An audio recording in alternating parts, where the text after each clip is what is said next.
भाषा और स्थानीयता विवाद के कारण राज्य के उद्योगपति और व्यवसायियों का मनोबल गिरा है। मुखर संवाद से खास बातचीत में राज्यसभा के सांसद महेश पोद्दार ने कही है। झारखंड में इस समय भाषा विवाद और 1932 का खतियान जैसे मामले, ज्वलंत मामले सामने आ रहे हैं। ऐसे में झारखंड में जो व्यवसाय हैं, व्यवसायियों की क्या स्थिति है और राज्य की राजनीति से लेकर व्यवसाय तक कितना प्रभावित हो रही है, उसको जानने का हम प्रयास करेंगे। हमारे साथ इस समय राज्यसभा सांसद महेश पोद्दार जी हैं।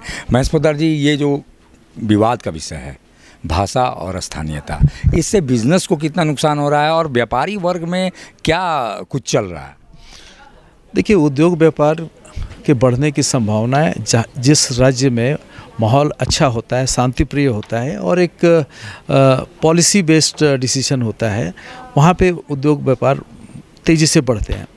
यदि सरकारें बदलती भी हैं तो आने वाली सरकार निरंतरता बनाए रखती है। हमारे यहाँ वस्त्र उद्योग लगे, एक पिछली सरकार ने बहुत मेहनत करके कुछ वस्त्र उद्योग लगवाए, अब इस सरकार ने आकर के उनको बंद करवा दिया। कुछ नीतिगत फैसले हुए जो जिस कारण वो बंद हो गए। ऐसा प्रायः नहीं होता है और ये उचित नहीं है। इसी तरह से भाषा का मामला था, ये साथियों नियोक्ता का मामला था, काफ़ी हद तक अब तक ये मैटर ख़त्म हो जाना चाहिए था, लेकिन मैं बार बार सरकारें बदलती ये मुद्दे फिर से ज़िंदा हो जाते हैं। ये उचित नहीं है। इससे क्या है कि राज्य के बाहर में जो निवेशक हैं वो उनके पास में सारी दुनिया पड़ी है निवेश करने को, तो झारखंड में क्यों आएंगे?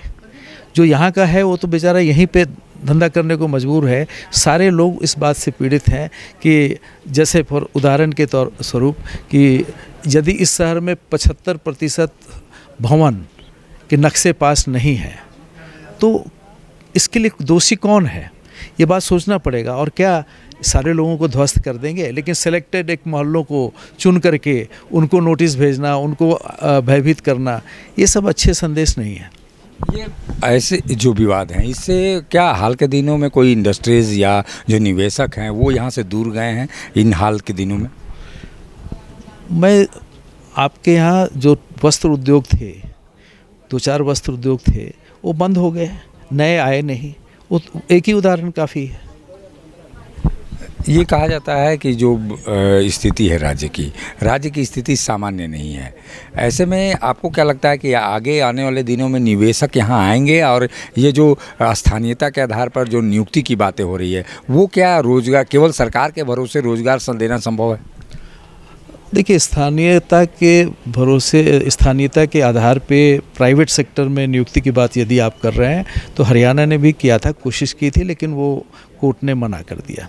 यहाँ भी मना हो जाएगा। लेकिन यहाँ तो तय ही नहीं है कि स्थानीयता कौन है, स्थानीय कौन है, तो उनका रिजर्वेशन होगा कैसे? तो इसको मैं एक मात्र घोषणा समझता हूँ। अभी झारखंड में ये 5 विधायकों का एक दल बना है, गठबंधन बना है, वो कितना राजनीति को प्रभावित करेंगे या राज्यसभा चुनाव को देखते हुए आप देख रहे हैं कि वो गठबंधन बना?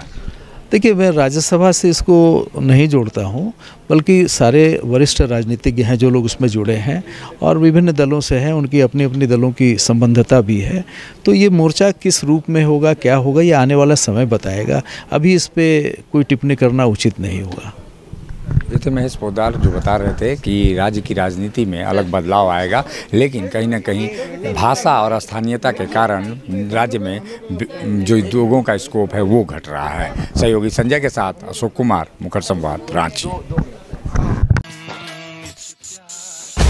उस्ताद, आफत में पड़ी है जान। उस्ताद, उसके हाथ में तलवार है।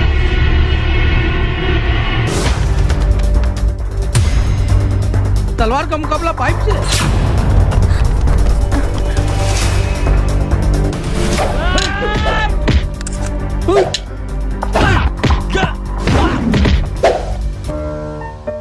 अरे वाह, आप तो हीरो हो। हीरो मैं नहीं, ग्लाइको पाइप है। अरे बॉस का कॉल। हेलो, आज का हेडलाइन क्या है? आज का हेडलाइन तो ग्लाइको पाइप है सर। ग्लाइको पाइप, हम चुकाते हैं एक एक बूंद की कीमत। जब टूटती है आस, जब थकती है सांस, जब रूठते हैं अपने, मुंह मोड़ता है जमाना, जब अंगड़ाई लेता है संकल्प, फिर बनती है कहानी, बनते हैं अनमिट निशान। देखिए मेरे साथ संघर्ष की दास्तां।